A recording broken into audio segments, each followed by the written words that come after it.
Operation Java, Saudi വെള്ളയ്ക്ക എന്നീ സിനിമകൾക്ക് ശേഷം തരുൺ മൂർത്തി സംവിധാനം ചെയ്ത മൂന്നാമത്തെ സിനിമയാണ് തുടരും. മോഹൻലാലിനെ വെച്ചാണ് തരുണിൻ്റെ അടുത്ത പടം എന്ന അനൗൺസ്മെൻറ്റ് വന്നപ്പോൾ തന്നെ ഒരു ഗംഭീര സിനിമ എല്ലാവരും പ്രതീക്ഷിച്ചതാണ്. സിനിമ കണ്ടു കഴിഞ്ഞപ്പോൾ പ്രതീക്ഷിച്ചതിനേക്കാളും 10 മടങ്ങ് ഗംഭീരമായാണ് തരുൺ എടുത്തു വച്ചിരിക്കുന്നത്.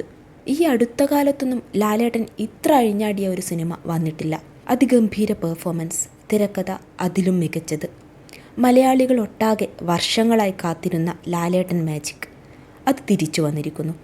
അത് ഇനിയും തുടരും. 100-ൽ 100 മാർക്ക് കൊടുക്കാവുന്ന സിനിമ. ജെയ്ക്സ് ബിജോയുടെ മ്യൂസിക് എടുത്തു പറയേണ്ടുന്നതാണ്. മനോഹരമായ പാട്ടുകൾ, പെർഫോമൻസിന് മാച്ച് ചെയ്യുന്ന BGM. മുൻകാല സിനിമകളിലെ പോലെ തന്നെ ഇതിലും പോലീസാണ് മെയിൻ കഥാപാത്രം. ശോഭന, ബിനു പപ്പു ഇവരുടെ റോളുകൾ ഗംഭീരം. ശോഭന ആദ്യമായാണ് ശോഭനയ്ക്ക് വേണ്ടി ഡബ്ബ് ചെയ്തത്. അത് കഥാപാത്രത്തിന് അനുയോജ്യമായ രീതിയിൽ കൊണ്ടുവന്നിട്ടുണ്ട്.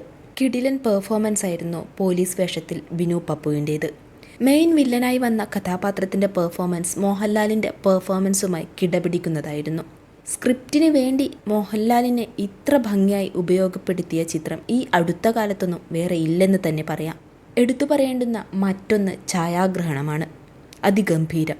1-2 സീനുകളിൽ വന്നവരെ പോലും തരുൺ ഭംഗിയായി ഉപയോഗിച്ചിട്ടുണ്ട്.